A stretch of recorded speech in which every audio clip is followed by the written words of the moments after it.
नमस्कार दोस्तों, आज 5 प्रश्नों की श्रृंखला का हमारा 13वां दिन है और 12वें दिन के प्रश्नों के उत्तर हम लोग डिस्कस करेंगे। और आज की अपनी जो रश्मिका है, जो सूरज की किरण है, जो रोशनी देगी आपको, वो ये है: अपने विचारों को बस में रखो क्योंकि वही आपके शब्द बनेंगे। अपने शब्दों को बस में रखिए क्योंकि वही आपके कर्म बनेंगे। अपने कर्मों को बस में रखो क्योंकि वही आपकी आदत बनेंगे। अपनी आदतों को वश में रखो क्योंकि वही आपका चरित्र बनेंगी। और अपने चरित्र को वश में रखो क्योंकि वही आपका भाग्य बनेगा। और इसके बाद जो है हमारे कल के जो प्रश्न थे उनके उत्तर हम लोग देख लेते हैं। तो पहला प्रश्न था हमारा: असम राज्य में हाल ही में बाढ़ग्रस्त होने के कारण अत्यधिक चर्चा में रहा है असम राज्य। इस राज्य के विषय में कितने कथन सही हैं? ये बताना है कितने कथन सही हैं। देखिएगा, असमिया और बोरो असम की आधिकारिक भाषाएं हैं, जबकि बंगाली बराक घाटी में एक अतिरिक्त आधिकारिक भाषा है। तो ये पहला कथन एकदम सही है। दूसरा, इस राज्य में 5 मंडलों के अंतर्गत 35 जिले आते हैं। हाँ, ये सही है, 35 जिले ही आते हैं। ध्यान दीजिएगा कि कहीं कहीं जो है 31 भी दे रखे हैं, कहीं कहीं 33 भी दे रखे हैं, पर एक्चुअल में जो है वो 35 जिले हैं। जो आसाम की गवर्नमेंट का पोर्टल है, उस पोर्टल में 35 जिले ही दे रखे हैं और 35 जिले हैं ही। ठीक है, तो इस राज्य में 5 मंडलों के अंतर्गत 35 जिले आते हैं तथा अपने एक पृथक प्रशासनिक इकाई बनाए जाने के पूर्व पश्चिम बंगाल के साथ एक संयुक्त राज्य के रूप में अस्तित्व में था। यहाँ देखिए, यहाँ एक छोटी सी गलती है कि पश्चिम बंगाल के साथ नहीं था, ये तत्कालीन जो है पूर्वी बंगाल था। पूर्वी बंगाल के साथ जुड़ करके एक राज्य के रूप में अस्तित्व में था, पश्चिमी बंगाल के साथ नहीं। तो दूसरा स्टेटमेंट गलत है। तीसरा, ब्रिटिश भारत में ये पृथक राज्य के रूप में अस्तित्व में था, जिसकी वर्ष 1937 से अपनी विधायिका स्थापित की गई थी और तत्काल यहाँ द्विसदनीय व्यवस्था थी।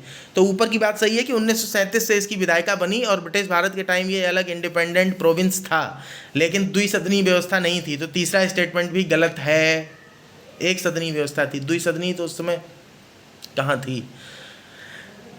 उसके बाद चौथा स्टेटमेंट है: असम संपूर्ण एशिया में तेल खनन का पहला केंद्र था एवं यहाँ शुंग कुषाण काल की प्रतिकृतियाँ पाई गई हैं। तो ये जो है ये एकदम सही है। जो अंबारी इस्लाम का स्थान है, वहाँ पे जो है मिलती हैं ऐसी प्रतिकृतियाँ, वहाँ कई संस्कृतियों की प्रतिकृतियाँ मिलती हैं। तो आप देखिए, दूसरा और तीसरा स्टेटमेंट गलत, पहला चौथा सही, तो केवल 2 कथन सही है। तो आंसर हो गया बी। उसके बाद देखिए, इनमें से कितने कथन सही हैं। पहला, अंबारी असम के पुरातत्व स्थलों में से एक है जो कि गोलपाड़ा जिले में स्थित है। ये गलत है, गोलपाड़ा में नहीं है, बारपेटा में है। तो पहला कथन गलत। दूसरा देखिए, असम में कोई स्तूप नहीं है, यह भी गलत है। असम में स्तूप है, अंबारी में ही है। तीसरा, समुद्रगुप्त के अलावा स्तंभ अभिलेख में कामरूप और दावका के रूप में असम का उल्लेख मिलता है तथा यह गुप्त साम्राज्य का भाग नहीं था। ये बात बिल्कुल सही है, उल्लेख मिलता है लेकिन ये जो है गुप्त साम्राज्य का भाग नहीं था समुद्रगुप्त के समय भी। ठीक है, तो तीसरा स्टेटमेंट सही है। आप देख रहे होंगे, पहला दूसरा गलत, तीसरा सही। चौथा, अहोम मूल रूप से चीनी थे जिन्होंने दक्षिणी आसाम पर शासन किया।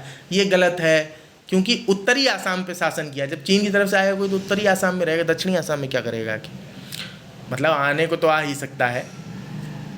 तो इसमें जो है कुल 1 स्टेटमेंट सही है, तो 1 कथन सही है, ऑप्शन ए, केवल 1।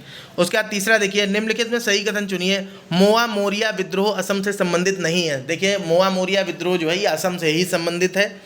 बी, वर्ष 1970 में भारत सरकार ने असम का कई राज्यों में विभाजन कर दिया, जिनमें से मणिपुर भी एक था। देखिए, 1970 में भारत सरकार ने विभाजन किया, ये बात सही है, लेकिन उनमें से मणिपुर एक नहीं था, मेघालय था। और ये मेघालय के बाद में जो आसपास के और राज्य, मिजोरम भी था, लेकिन मणिपुर जो है वो नहीं था, बिल्कुल नहीं था। तो बी गलत, ए गलत, सी देखिए सही कथन चुनना है, 4 ही हैं ही।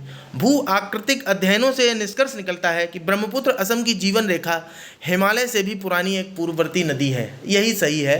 आपने देखा होगा कि नमचा बरवा जो गॉर्ज है उसके लिए बोला जाता है कि हिमालय बाद में ऊंचा उठा, नदी पहले से थी, इसलिए नमचा बरवा जो है वहाँ पे वो बना हुआ है, जहाँ से मुड़ कर के आसाम में प्रवेश करती है ब्रह्मपुत्र नदी। डी, गुवाहाटी को पूर्व भारत का प्रवेश द्वार कहा जाता है। इसमें हो सकता है कुछ लोग कंफ्यूज हुए हों, ये उत्तर पूर्वी भारत का जो है प्रवेश द्वार कहा जाता है, पूर्वी भारत का प्रवेश द्वार, पूर्व भारत का प्रवेश द्वार नहीं कहा जाता। तो डी गलत है। चौथा प्रश्न था हमारा कि निम्न में से गलत कथन चुनिए, इनमें से गलत चुनना है। तो असम में पेट्रोलियम, प्राकृतिक गैस, कोयला, चूना पत्थर, अन्य छोटे खनिज जैसे चुंबकीय, क्वार्टजाइट, काओलिन, सिलिमनाइड्स, मिट्टी और फेल्सपार हैं, मिलते हैं। ये ठीक है, ए। बी, असम में कभी भूकंप नहीं आया है। यही गलत है, ऐसा नहीं है, असम में भूकंप आया है। सी सभी प्रमुख पेट्रोलियम गैस भंडार ऊपरी हिस्सों में है, ये भी ठीक है। और डी मेखला चादर जो है वो वहीं की पारंपरिक असमिया पोशाक है जो महिलाएं पहनती हैं। आप उस पर गूगल वगैरह पे डाल के देखिएगा तो तस्वीर भी दिख जाएगी आपको। तो इस तरीके से जो गलत कथन है वो था बी। पांचवा और अंतिम प्रश्न था हमारा, निम्न में से कितनी वस्तुएं आसाम की संस्कृति से जुड़ी हैं? तो आप देखेंगे जापी, तामुलपान, जोराई, केशाजून, गमुचा, लोकापारो। तो जापी तो टोपी है, आपको पता ही है। तमुलपान जो पानी है, ये मतलब पान ही है, पानी नहीं है, पान ही है। वहाँ लोग जो है एक दूसरे की शुभकामनाएं देने के तौर पे खाते हैं। जोराई भी जो है वहीं की कल्चर का रिलेटेड है। ये केशाजून जो है ये एक आभूषण है। गमछा आप लोग जानते ही, आपने देखा होगा अभी इस समय जो है सरकार में कई सारे लोग एक सफ़ेद रंग का गमछा जिस पर लाल लाल जो है कढ़ाई सी रहती है, वही है असम का गमछा। लोकापारो तो ये जो है एक डांस है। तो इस तरीके से सारी चीज़ें जो है आसाम से ही रिलेटेड हैं। तो इस तरीके से हमने अपने 12वें दिन के 5 प्रश्नों का उत्तर। अब जो आज के अगले प्रश्न हैं उनको देखिएगा। तो आज वाले जो प्रश्न हैं इनको क्या ये यूपीएससी के ही पिछले कुछ सालों के आए हुए प्रश्न हैं, तो इनको आप जो है करने की कोशिश करिएगा। देखते हैं आगे। तो ये रहे आपके 13वें दिन के प्रश्न। पहला है CFL और LED लैंप के बीच क्या अंतर है, ये बताना है। पहला स्टेटमेंट है प्रकाश उत्पन्न करने के लिए एक CFL पाराबाष्प और फास्फर का उपयोग करता है, जबकि एक LED लैंप अर्धचालक सामग्री का उपयोग करता है। दूसरा स्टेटमेंट है CFL का औसत जीवन काल LED लैंप की तुलना में बहुत अधिक लंबा होता है। तीसरा है LED लैंप की तुलना में CFL कम ऊर्जा कुशल है। और विकल्प जो है नीचे दिए हुए हैं, तो आप देख लेंगे। दूसरा प्रश्न है आपका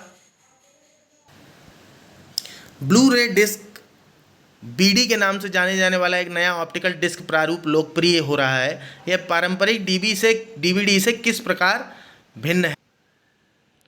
तो पहला स्टेटमेंट है DVD स्टैंडर्ड डेफिनेशन वीडियो को सपोर्ट करता है, जबकि BD हाई डेफिनेशन वीडियो को सपोर्ट करता है। दूसरा है DVD की तुलना में BD प्रारूप में कई गुना अधिक भंडारण क्षमता होती है। तीसरा है BD की मोटाई 2.4 मिलीमीटर सफ़ेद है, जबकि DVD की 1.2 मिलीमीटर है। इसके बाद आपका तीसरा प्रश्न है दूरसंचार रिले के उपयोग के लिए, देखिए 2011 में आया है, उपयोग किए जाने वाले उपग्रहों को भूस्थैतिक कक्षा में रखा जाता है। एक उपग्रह को ऐसी कक्षा में तब कहा जाता है जब नंबर 1 कक्षा भूतुल्यकाली है, 2 कक्षा गोलाकार है, 3 कक्षा पृथ्वी के भूमध्य रेखा के तल में स्थित है, और 4 कक्षा 22,236 किलोमीटर ऊंचाई पर है। तो आपको जो है सही उत्तर चुनना है। जो भी आप है आप जो अपने आप से देखिए, पॉज करके देखिएगा क्वेश्चन को। चौथा क्वेश्चन है आपका ब्लूटूथ और वाईफाई डिवाइस में क्या अंतर है? तो पहला A Bluetooth 2.4 gigahertz radio frequency band का उपयोग करता है, जबकि वाईफाई 2.4 गीगाहर्ट्ज या 5 गीगाहर्ट्ज फ्रीक्वेंसी बैंड का उपयोग कर सकता है।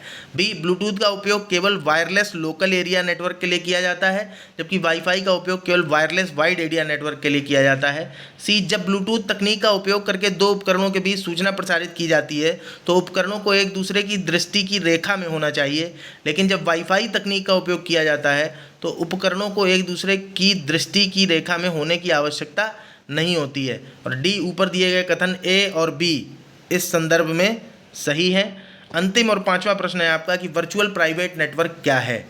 यह एक संगठन का एक निजी कंप्यूटर नेटवर्क है जहां दूरस्थ उपयोगकर्ता संगठन के सर्वर के माध्यम से एन्क्रिप्टेड जानकारी प्रसारित कर सकते हैं।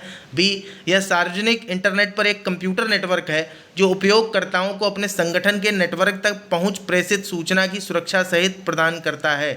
यह होगा नेटवर्क तक प्रेषित सूचना की सुरक्षा सहित पहुंच प्रदान करता है। सी ये कंप्यूटर नेटवर्क है जिसमें उपयोगकर्ता एक सेवा प्रदाता के माध्यम से कंप्यूटिंग संसाधनों के साझा पूल तक पहुंच सकते हैं। डी ऊपर दिए गए कथनों ए बी सी में से कोई भी वर्चुअल प्राइवेट नेटवर्क का सही विवरण नहीं है। इसी के साथ हमारी आज की 5 प्रश्नों की श्रृंखला एक खत्म होती है। आज 13वां दिन था, 65 क्वेश्चन हम लोग कंप्लीट कर चुके हैं। तो अब आप लोग लगातार निरंतरता अपनी बनाए रखिएगा। देखिए धीरे धीरे करके बहुत सारी चीज़ें जो है इसमें कवर हो जाएंगी, बहुत सारी चीज़ें जानने को मिल जाएंगी और हम लोग धीरे धीरे इसी श्रृंखला में प्रीवियस ईयर के क्वेश्चन भी कंप्लीट कर लेंगे।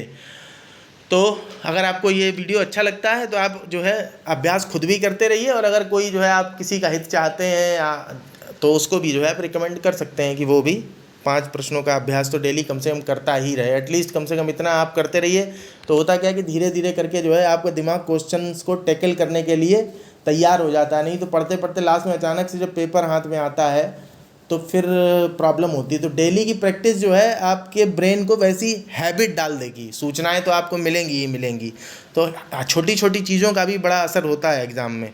तो आप खुद भी जो है प्रैक्टिस करिए और दूसरों को भी आप रिकमेंड कर सकते हैं। है क्या, केवल स्क्रीन पे आपको क्वेश्चन देखना है, पॉज करके आंसर जो है अपना सोच लेना है।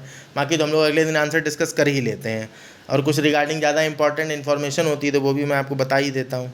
चलिए ठीक है, धन्यवाद।